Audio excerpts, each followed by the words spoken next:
and welcome to an elevated analysis on the 2018 film Hereditary, where I will be exploring, hopefully very gently and respectfully, the themes of grief and mental illness in the movie while having absolutely no degree in psychology and little knowledge on psychiatric care. But it's fine. I will not be diving too deep into analyzing the psychology of any one character. Instead, I am going to talk more about the Western cultural anxieties about grief and mental illness that are present in Hereditary and how those anxieties move the terror of the story forward. Hereditary has supernatural and paranormal elements that are used to represent things like very personal human experiences, and in some ways, those truthful realities are more distressing than the actual demonic entity of the movie.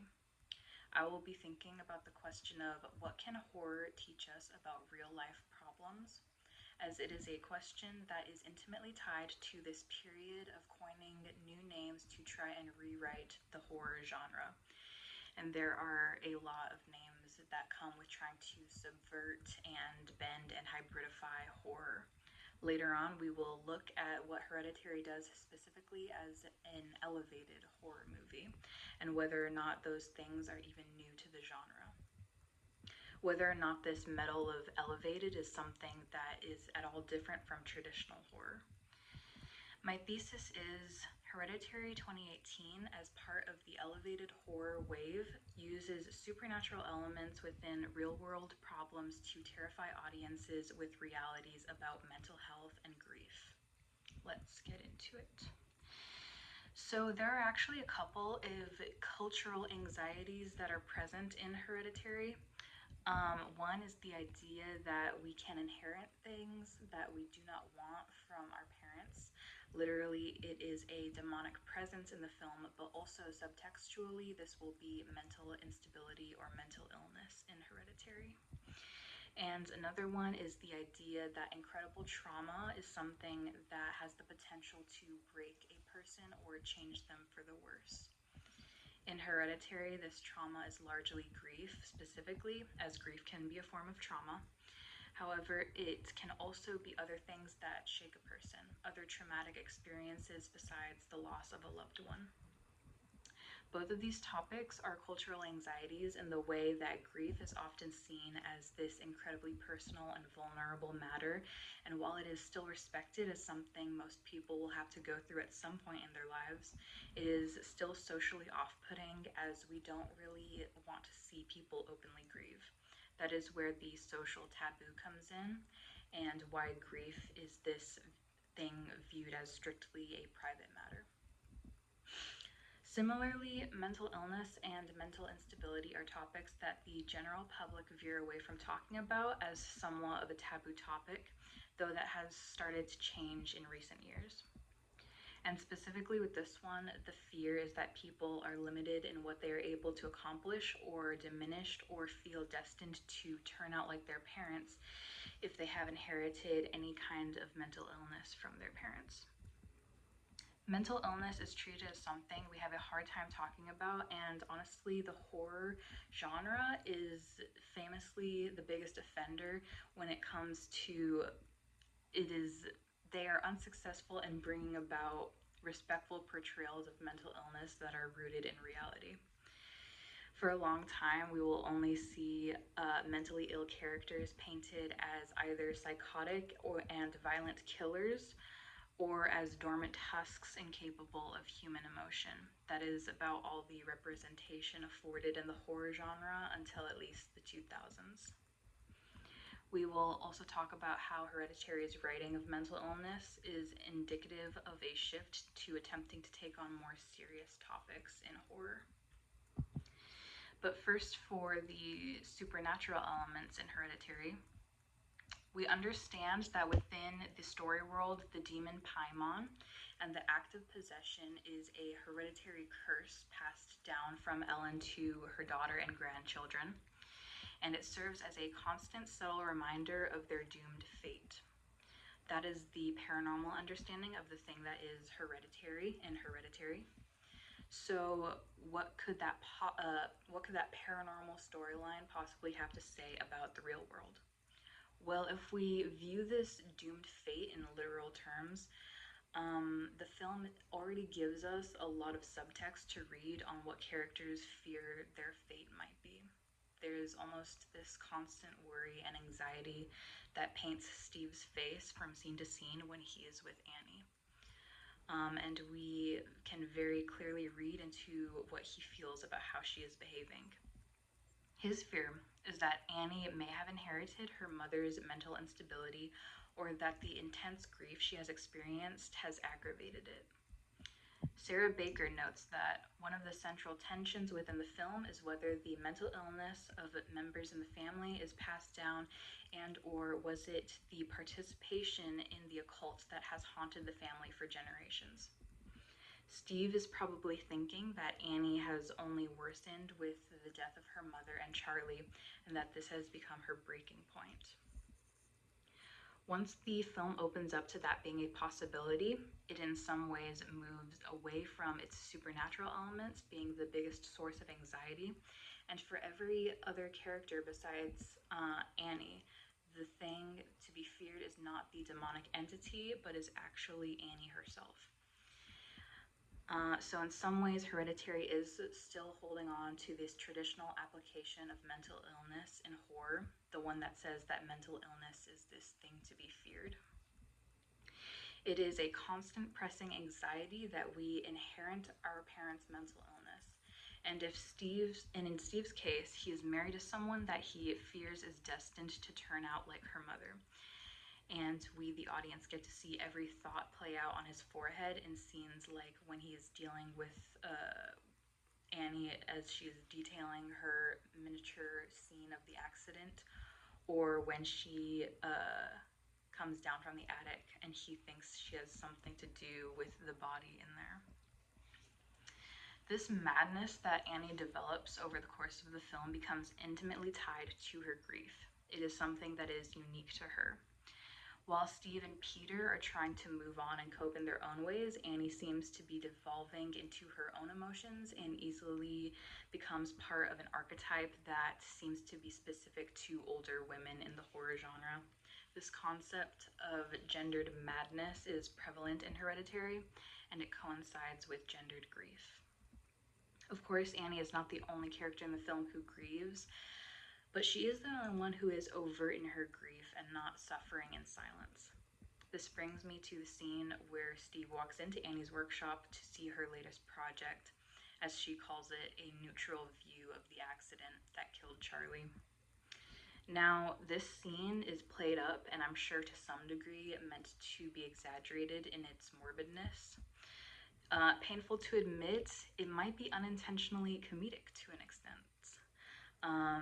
In a horribly dark and twisted way. Some people might nervously giggle at this scene, might scoff to gingerly convey their discomfort. I heard and saw both during Tuesday's screening. Now, while I try to preach that people can cope and grieve in whatever way works best for them, it should be very obvious that Annie's method of coping is not healthy. She is experiencing a breakdown that is fueled by unimaginable grief and guilt.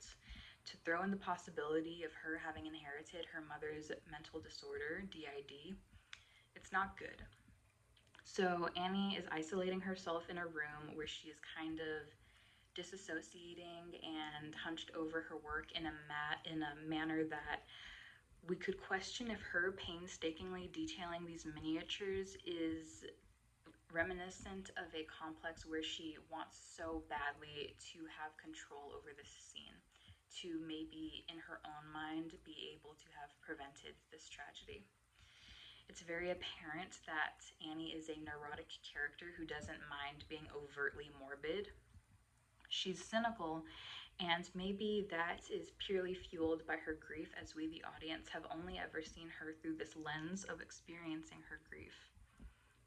But Steve is someone who has seen her before her grief. He and Annie have been together for at least 16 to 17 years. And this scene with Annie hunched over her miniature portrayal of the accident is probably the first moment that the audience, as well as Steve, now have something to call back on when faced with the question of whether or not Annie's grief has truly broken her and whether her trauma has aggravated any mental illness she may have. This is the moment that we see that look on Steve's face. Sorry, that face on his face. We can infer this is maybe him coming to the conclusion that Annie has taken a very dark turn. She's acting differently, she's treating Peter differently. This is one of multiple scenes that we can read into to analyze how deeply Charlie's death has affected Annie's mental state.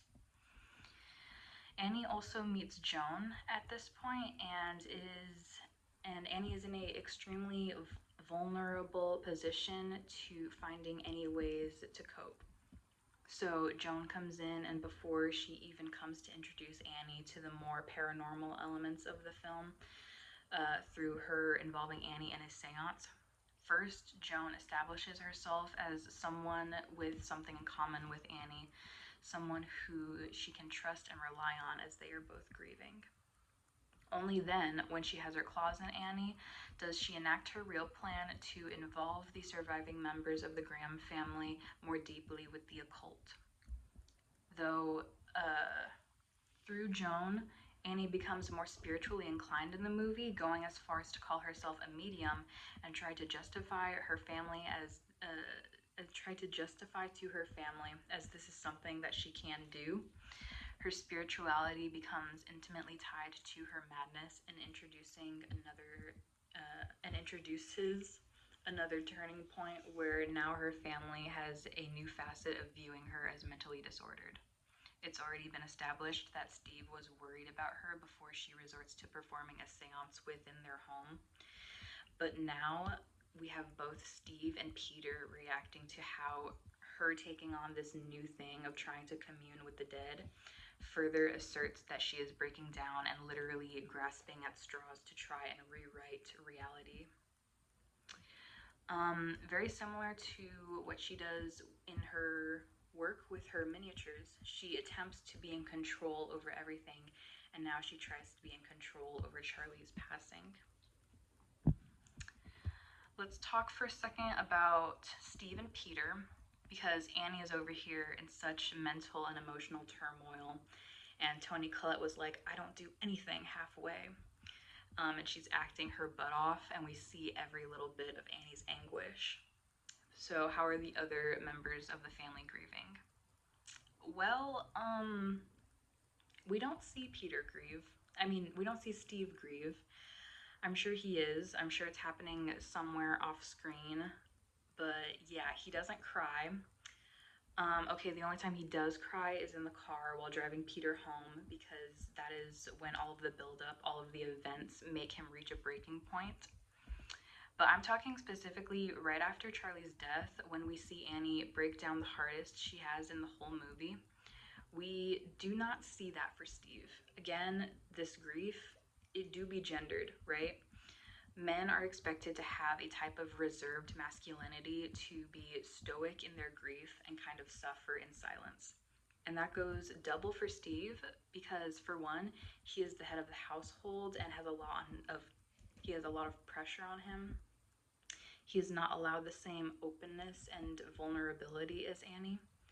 And for two, he is seeing Annie devolve into shambles where she does not afford any extra love for Peter. And Steve is like, I gotta be there for Peter, gotta be strong. So, now about Peter, what we see of Peter's reaction to Charlie's death is more of him disassociating and being out of body immediately after the accident, rather than him acknowledging and grieving over Charlie's death when we see him come out of that disassociation. We do see Peter cry. However, tears don't actually fall until much later after Charlie's funeral. And honestly, this is a hot take. I think those tears have more to do with his mom breaching a conflict with him. He cries more when the focus of the dialogue is on his relationship with Annie rather than anything that has to do with Charlie. So the film as a whole is more about Annie's grief rather than Steve's or Peter's. And there is a definite gendered madness tied to that grief. It's hereditary, not his hereditary. I know someone's made that joke before, it's bad. And there is also fear coming from both Steve and Peter that Annie has again somehow been broken in all of this turmoil.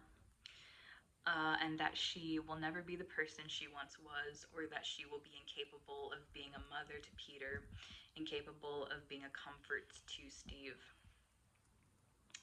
She is no longer grieving with her family. She is instead isolating herself in a room or going on drives to her support group where she doesn't actually go in, or falling to the last stitch effort of paranormal communication. And also with the paranormal elements of the movie, they have less to do with death. The death in Hereditary is for the most part rooted in reality. It comes naturally or from an accident and not from a demonic entity. Hereditary does something very special in making the audience pay attention to both the supernatural narrative and the narrative about grief and family struggle. And both of these things play a part in generating the terror of the film. It uniquely asks about what concepts are considered scary to Western audiences. Obviously, you have the demonic and evil along with the violent and gory imagery, but also we have the idea formulating from Steve and Peter that Annie might be going crazy, that her grief broke her. We as the audience understand that there is demonic stuff happening, and eventually Annie does as well, but they do not. So comes in the question of, will her husband believe her? And anxiety is generated from that. Sometimes the scariest thing is not, oh, there's weird demon stuff happening. Sometimes it's, there's weird demon stuff happening and only I see it and no one else believes me. The scene where Annie tells Steve to go into the attic to see the dead body, and I'm like, yes girl, make him see that you're not crazy. And then he comes down and says, you put that there, didn't you? Or something stupid. And I know I heard all of the exasperated gasps and sighs from the room when he said that, because what? Like, believe your wife. Just last night, all of this bizarre supernatural stuff was happening, and you're like, anyways, what is wrong with you? But having every other character be wary of Annie's mental state is actually a great way to further isolate her and make her feel so much worse, as now she is alone in her endeavors. It also brings me to the argument. I don't know if I'm personally arguing this for myself, but I will argue the point of why other people could possibly see Hereditary as either elevated horror or bending the rules for traditional horror with some of its elements. I do these and then I'm like, feels like I've never spoken for 15 minutes straight before. But so using this quote to convey how absolutely elitist the definition for elevated horror can get. This is from Andrew O'Neill with Horror Like You've Never Seen It Before, critiquing the exclusionary capabilities of the elevated horror cycle. He says that essentially Rose is attempting to find a label for these films to express the ways in which they do not resemble what he sees as straight up horror.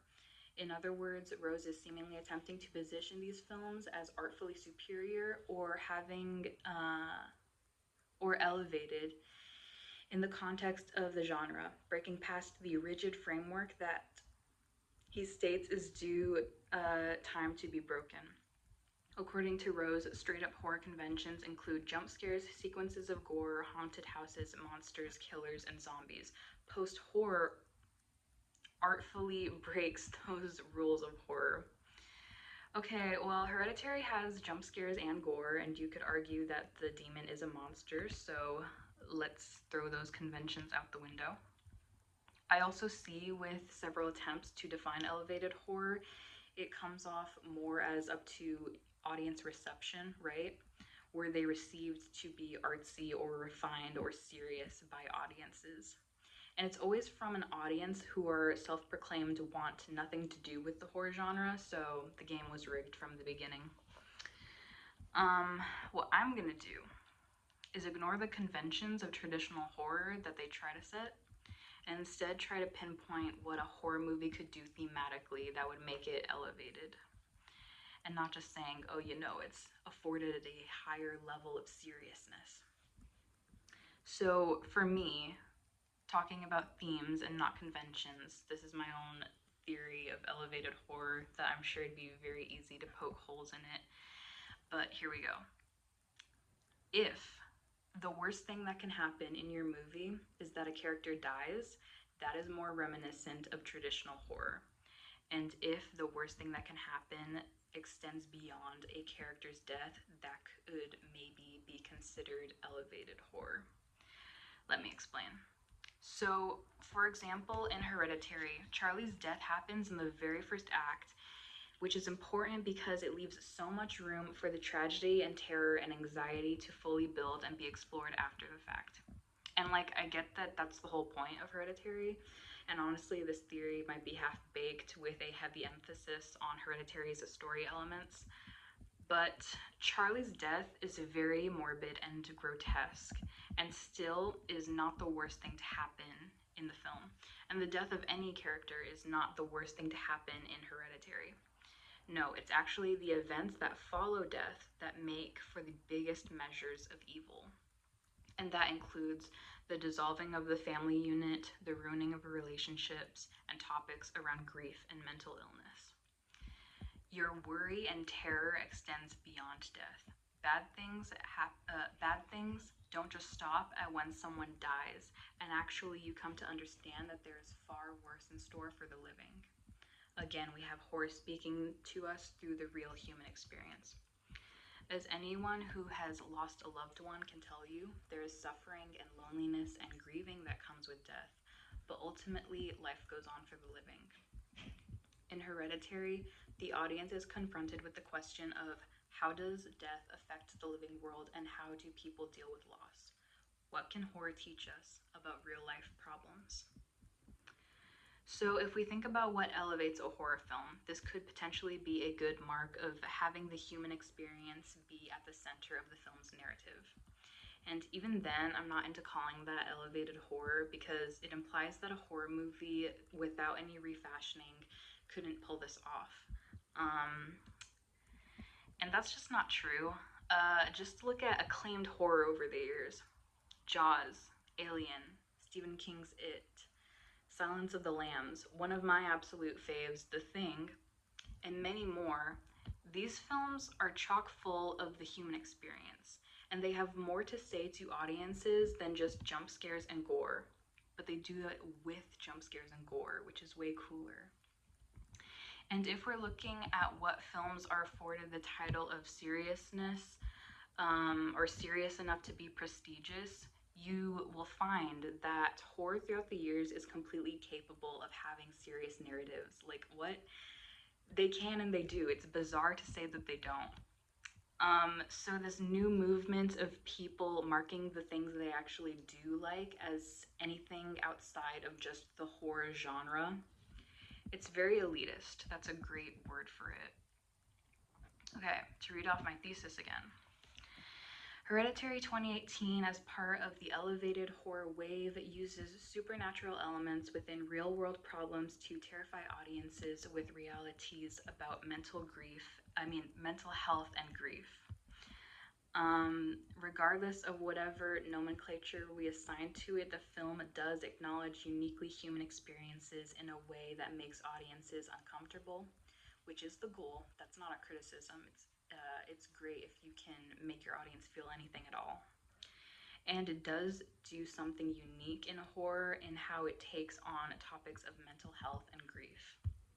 As one last pull from the Baker reading, she says, "Perhaps this explains some of the poor audience reception to Hereditary, a movie that, while at times bending the genre cliches to give us jump scares and spooky creaks in the night, boldly shows a side of horror that is more truthful and immersed in the psychological rather than the material or creature oriented.